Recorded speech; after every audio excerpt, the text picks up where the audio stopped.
So naano po kong mga ting, so dugtong ni siya tong video nga gigama ang iyahang elbow sa manifold mga ting. So diri, test fit lang sa ta, kay lagi, wala yung kagunit sa ato ang cellphone mga ting. So oran na kong gibuhat ako asang test fit. So akong gikate na ko ang gitaoran o guma mga ting. So makita niya diya nga, ni gana na ato ang dual total body bisag wala pa nakakonek ang duha jud or wala pa gitapot ang duha ka total body mga ting. So diri medyo tagilid tagamay kay lagi gitungo ang ato ang total body mga ting. So atuan na po ni siya ibalik dito sa gipatrabahoan ato mga ting.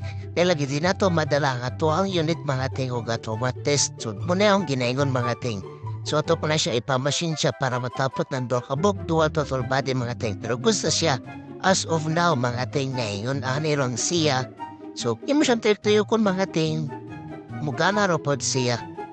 So muna po nato ang ipabuhat mga ting ang iyahang total body kay lagi gadungo lagmit masanit sa chassis or masanit sa center console sa power sa wheelbase mga ting. So watay lang mabuhat. So diyan dapit ang mga ting magtabas sa pud di ay kay masangit ang atuan chassis di mga ting. So mao to mga ting puro na pud ta mga ting ani na napuro mareklamo sa to ang video galantaw. So atuan na siyang gipausob atong gipaputlan. So kasabot na bumini posing kung sa ganaan na konporma. So mao to na full wheel na siya o full wheel na din siya kalagi porma na siya. Ako po siyang ipakita sa video ani mga ting.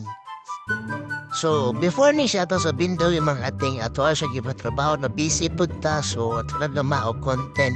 Or wala ta ka-edit og video mga ating kay lagi babisi ta sa coming shows. O, dili mga ating gilimpyuhan na siya og ato po po siyang gipabafingan og kusog mga ating.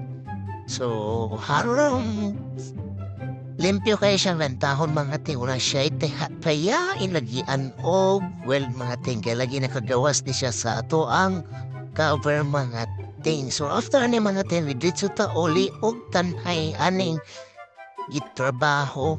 Kaya lagi maulang ni ang ato ang gilakaw.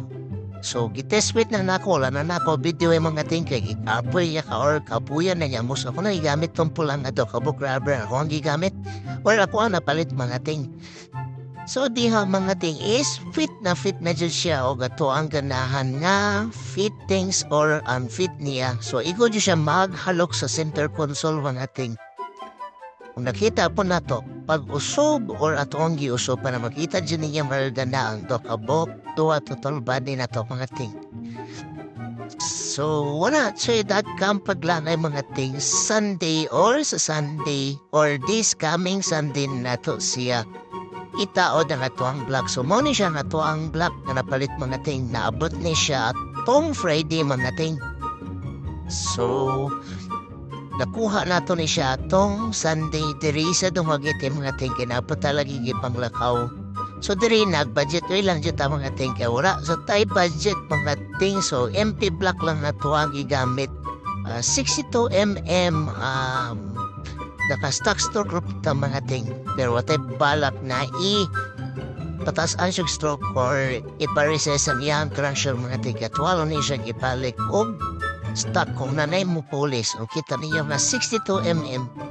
So kana siya mga block or kana siya nga block mga ting mataw na siya Sunday.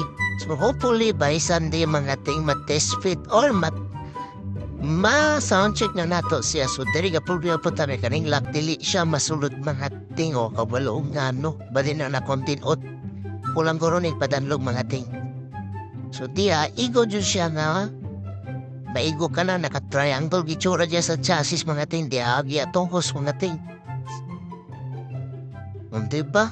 So, na dyan atong biolat, gikapoy tanin trabaho ani mga ting kaya mabuhat ka lagi, tiis ganda. Kumbaga, kaya giminga na po taga-apel-apel siya mga ting. So, baro na siya mga ting. Thank you for watching. Like and follow mga ting. Hopefully, muda ko pa na to mga followers. Growing pa tong followers mga ting. So, thank you for support. I love you. Bye-bye! Bye-bye mga ting. Love you all.